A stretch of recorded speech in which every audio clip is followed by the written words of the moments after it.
Harga komoditas timah turun jadi penyebab melambatnya daya beli masyarakat jelang Idul Fitri.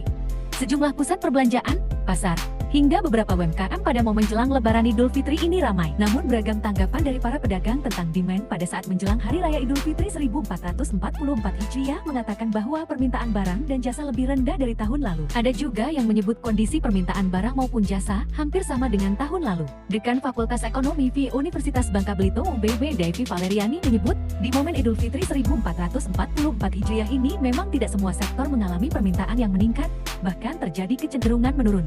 Seperti misalnya permintaan akan perhiasan, pakaian, sepatu relatif mengalami tingkat yang stabil, bahkan terjadi sedikit penurunan dari tahun lalu. Kecuali kebutuhan pokok yang terjadi kecenderungan peningkatan dari awal Ramadan dan persiapan Lebaran, sedangkan untuk kuliner kecenderungan mengalami peningkatan. Menurutnya, secara umum memang dikatakan, daya beli mengalami sedikit perlambatan, salah satunya dikarenakan harga komoditas timah mengalami penurunan. Selain itu masih adanya dampak dari pandemi COVID-19.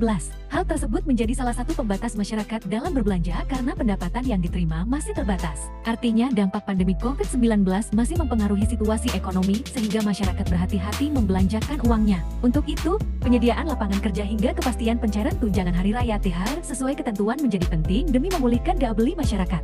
Meskipun pusat perbelanjaan mulai ramai dikunjungi, namun dia menuturkan, masyarakat tetap memilih berbelanja sesuai prioritas kebutuhannya dan ada kecenderungan masyarakat memilih menyimpan uang ketimbang membelanjakannya. Masyarakat yang memilih menahan berbelanja karena masih terbatasnya pendapatan sehingga memutuskan menabung sebagian uang THR untuk berjaga-jaga. Namun tidak sedikit masyarakat yang memiliki pendapatan yang sudah stabil tetap memanfaatkan momen Lebaran untuk berbelanja lebih tinggi dari biasanya. Karena tradisi merayakan hari kemenangan dan bentuk menyambut silaturahmi keluarga. Dari sisi pertumbuhan ekonomi pada saat Ramadan dan Lebaran kecenderungan tumbuh positif, apalagi didukung oleh sektor-sektor transportasi, akomodasi, makan minum yang dipastikan mengalami peningkatan permintaan pada hari-hari besar keagamaan. Namun di samping itu, harga-harga kebutuhan pokok harus tetap terjaga. Hingga saat ini pemantauan harga-harga di pasar-pasar tradisional masih relatif stabil. Harapannya proyeksi pertumbuhan ekonomi Bangka Belitung mampu berada pada kisaran 4,4% sampai 5,4%.